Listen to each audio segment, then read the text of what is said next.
Bonjour chers téléspectateurs et bienvenue sur notre programme de cette semaine, point de vue sur les actualités nationales. Donc je suis aujourd'hui avec Metta Sabia Oldaragay et moi Sam Rawit. Donc nous allons aborder deux sujets majeurs. Donc Metta Sabia, quels sont les deux sujets majeurs qu'on va aborder aujourd'hui? Au programme d'aujourd'hui, le premier sujet se repose sur la visite historique du président israélien Isaac Herzog en Éthiopie. Oui. Et le deuxième sujet repose sur pourquoi l'Éthiopie attire-t-elle autant de puissances mondiales de l'Asie au Moyen-Orient. Et nous analyserons la stratégie de diversification d'Addis Abeba. Oui, donc ce sont les sujets qu'on va aborder aujourd'hui pour notre programme de cette semaine. Donc commençons par la visite historique du président israélien. Le président Isaac Herzog est arrivé à Addis Abeba aujourd'hui, ce matin. Donc à son arrivée à l'aéroport international de Bolé, a été chaleureusement accueilli par le ministre des Affaires étrangères éthiopien Gédéon Timotheus et le ministre d'État des Affaires étrangères, ambassadeur Tsaggaï, aujourd'hui, ce matin. Donc, qu'est-ce qu'on va aborder au cours de sa visite? Le président Herzog doit s'entretenir avec de hautes responsables du gouvernement éthiopien. Il est attendu qu'ils ont abordé des sujets des domaines de renforcement des relations bilatérales, multilatérales. Donc, ce n'est pas une simple visite de courtoise, la visite du président d'Israël. Donc, c'est un déplacement d'un nouveau État. Donc, cette visite intervient juste après le sommet de l'Union africaine, parce que le sommet de l'Union africaine a été célébré il y a une semaine. Donc, ça va renforcer les relations bilatérales après une période de consultation politique intense au début d'année, de cette année 2026. Tout à fait. Donc les discussions peut-être devraient porter sur le renforcement de la coopération bilatérale dans les secteurs clés. Donc par exemple sur la consultation des relations de longue date entre les deux pays. Vous savez que l'Éthiopie et Israël entretiennent une relation de longue date et historique, oui, diplomatique. Donc l'Éthiopie et Israël se trouvent à un carrefour exceptionnel de deux civilisations anciennes aux ambitions modernes. Donc, ce n'est pas nouveau. Israël et Éthiopie s'entretiennent des relations de longue date et historiques, donc qui ne menacent pas d'autres et qui aspirent toutes les deux à la croissance, à la stabilité et au progrès technologique. Au-delà de la politique, oui. Il y a un lien émotionnel et humain unique entre ces deux nations. Oui, donc la relation est décrite comme multimillénaire, remontant au récit de la reine de Saba et du roi Salomon. Oui, tu as raison. Donc lorsque le président israélien Isaac Herzog a arrivé à Addis Abeba, il ne pénètre pas en terrain inconnu. Comme vous avez dit, Metta Sabia, Israël et Éthiopie ont une relation de longue date. Donc, il arrive dans un pays dont l'histoire depuis des siècles donc se mêle à celle de son propre peuple. Donc, l'Éthiopie et Israël ont une relation peuple et peuple. Et donc, à travers les écritures, les légendes, les migrations et la mémoire collective et une résilience forgée par la foi et l'histoire. Ils s'entretiennent des relations de longue date.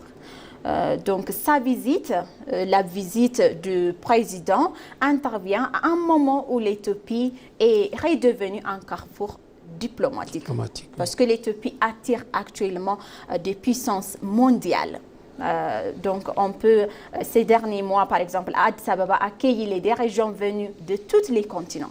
Ce n'est pas seulement Europe, ce n'est pas seulement Asie, mais par exemple parmi lesquels la première ministre italienne Giorgia Meloni, Le président turc Recep Tayyip et plusieurs chefs d'État, oui. L'Indien? Oui, vous avez raison. Plusieurs chefs d'État africains, de jeunes et aussi ministre fédéral des Affaires étrangères allemands. Addis Abeba également ne se contente pas d'accueillir des visiteurs. Elle affirme sa place dans un ordre mondial en pleine mutation. Oui. Donc, comme tu as bien expliqué, le président d'Inde est arrivé aussi, était une visite historique et profonde qui a changé la relation de longue date entre Inde et Éthiopie vers stratégique, une relation bilatérale et multilatérale et aussi stratégique en général. Donc, l'Éthiopie est imprégnée d'histoire. Okay, Israël n'est plus. Ces deux civilisations anciennes ont appris au fil des millénaires à traverser les épreuves sans renoncer à leur identité.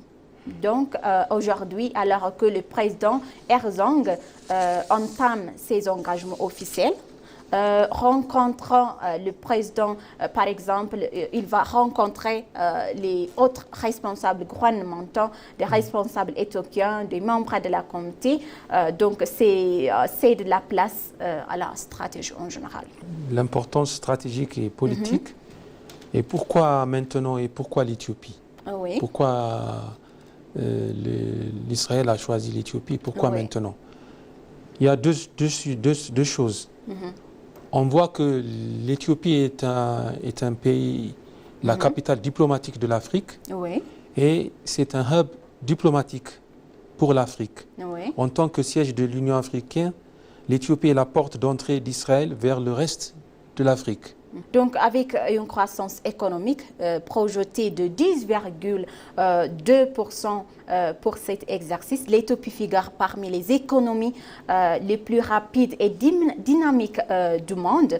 Donc, c'est pourquoi les puissances mondiales choisissent l'Éthiopie actuellement de visiter et de se renforcer les relations bilatérales et de changer les relations historiques vers les relations stratégiques. Donc, l'Éthiopie, comme tu as bien expliqué, que les sièges de l'Union africaine, des organisations internationales, mondiales et continentales, donc on peut citer beaucoup. Il y a aussi plus de 130 ambassades basées ici à Addis Abeba, sur la capitale diplomatique, sur la capitale politique de l'Afrique du continent, Addis Abeba. Donc Addis Abeba attire actuellement plusieurs visiteurs, plusieurs puissances mondiales venant en Éthiopie pour renforcer les relations diplomatiques, économiques et sociales. Donc c'est très important. Addis Abeba, l'Éthiopie a rejoint les BRICS. Ça aussi joue un rôle crucial pour que l'Éthiopie est devenue puissance et la voix de l'Afrique en général. Donc avec une population de plus de 130 millions d'habitants, l'Éthiopie, donc elle représente l'un des plus importants marchés émergents du continent. C'est pourquoi les puissances mondiales choisissent l'Éthiopie, je pense, et aussi des zones industrielles sont de nombreux accès routiers et également la production de blé qui se développe sur les autres plateaux. Donc l'économie de l'Éthiopie est également de se développer. Elle est en train de se développer sur le autre plateau. La transformation numérique aussi joue un rôle important. N'est plus un simple vœu, mais une politique nationale. La coopération technique, l'agriculture de précision et gestion de l'eau. Israël est leader au niveau mondial et en cybersécurité.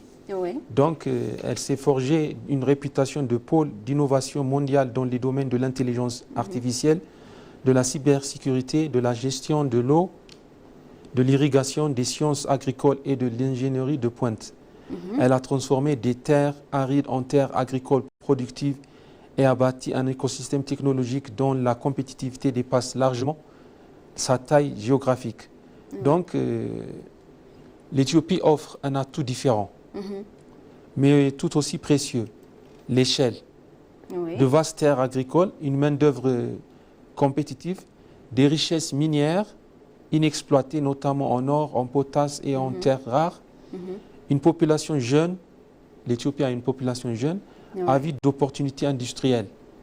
Donc la logique de ce partenariat est presque une évidence.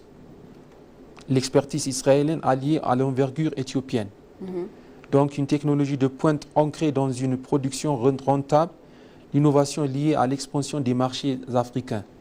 C'est pour cela qu'elle a choisi l'Éthiopie. Cette coopération ne naît pas seulement de la nécessité, mais aussi d'une convergence stratégique. L'Éthiopie et Israël ne se perçoivent pas comme des rivaux. Il n'y a ni animosité historique, ni différend territorial, ni jeu à somme nulle. Cette absence de crainte crée un climat de confiance. Donc la confiance en géopolitique est une denrée rare. Oui, tu as raison. Donc la visite du président Herzog restera gravée et dans les mémoires, non pas comme un simple engagement diplomatique, surtout à ce moment-là, mais comme un moment de renaissance où l'histoire et la stratégie se rejoignent à nouveau. Vous savez, comme les deux nations ont des relations résilientes de longue date, des relations de peuple et un horizon qui se dessine actuellement. Donc cette visite du président d'Israël n'est pas isolée, mais depuis quelques mois, Addis Ababa rassemble aussi, comme nous avions parlé, en tant que carrefour où se croisent toutes les grandes puissances. Oui. On a cité tout à l'heure, par exemple, Turquie, le président de Turquie était il y a quelques jours, le 17 février, pour célébrer le 100e an de relations diplomatiques. La visite de Narendra Modi aussi en décembre 2025 a élevé les relations orange du partenariat stratégique. Il y a aussi la visite d'autres, du président de Malaisie. Oui, du Malaisie. Et aussi, des Émirats Arabes Unis.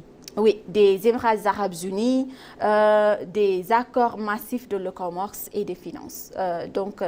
Maintenant, on peut passer au deuxième sujet, ça veut dire la stratégie de diversification avec le maître de mer. Donc, diplomatique, l'Éthiopie ne choisit plus entre l'Est et l'Ouest. Elle joue sur tous les tableaux. Oui. Elle ne se penche pas sur l'Est ou l'Ouest. Oui. Elle ne choisit pas un seul bloc. Par exemple, en rejoignant les BRICS, dont l'Éthiopie est le nouveau membre actif en 2026, le pays diversifie ses partenaires financiers. Puissance économique, par exemple, malgré les défis, avec l'ouverture du secteur bancaire, les réformes macroéconomiques secours en Éthiopie, l'Éthiopie devient un marché attractif pour les investissements étrangers, surtout directs. Vous savez. Donc, en résumé, la visite d'Isaac Herzog confirme que l'Éthiopie est devenue centrale et épicentre des intérêts géopolitiques en Afrique. En tant que sa position en tant qu'État pivot, l'Éthiopie a un rôle de médiateur. Son influence au sein de l'IGAD et de l'UA est remarquable.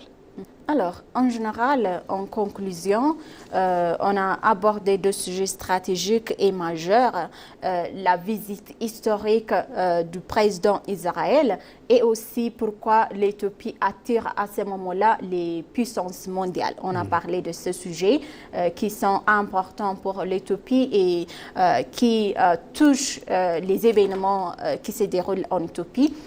Donc, en général, les visites des puissances mondiales est important en Éthiopie parce que ça va promouvoir les travaux de l'Éthiopie et aussi ça va renforcer la voix de l'Éthiopie autant que la voix de l'Afrique parce que l'Éthiopie joue un rôle important et aussi en tant que symbole de liberté, symbole de faire... d'indépendance. Et aussi, je pense que les puissances ou bien les dirigeants internationaux et continentaux vient en Éthiopie parce que l'Éthiopie est en train de se développer avec le grand barrage de la Renaissance éthiopienne et ses réformes macroéconomiques et également ses développements généraux, économiquement, socialement, diplomatiquement. L'Éthiopie est en train de changer sa future. Donc, elle doit avoir les épaules assez larges pour maintenir cet équilibre entre des puissances souvent rivales. L'Éthiopie est une économie qui a enregistré 10,%. Donc, elle doit avoir des épaules assez larges pour maintenir cet équilibre entre des puissances souvent rivales. Tu as raison. Le fait que les organisations internationales, l'Union africaine, plusieurs ambassades de plusieurs pays est essentiel pour que l'Éthiopie attire plusieurs visiteurs. Donc, Metasabia, je pense qu'on a terminé notre programme, notre discussion d'aujourd'hui, de cette semaine. Chers téléspectateurs, merci d'avoir resté avec nous jusqu'à la fin de notre programme d'aujourd'hui, de cette semaine. Donc, on va se retrouver la semaine prochaine pour un autre programme. Donc, je vous souhaite une bonne journée.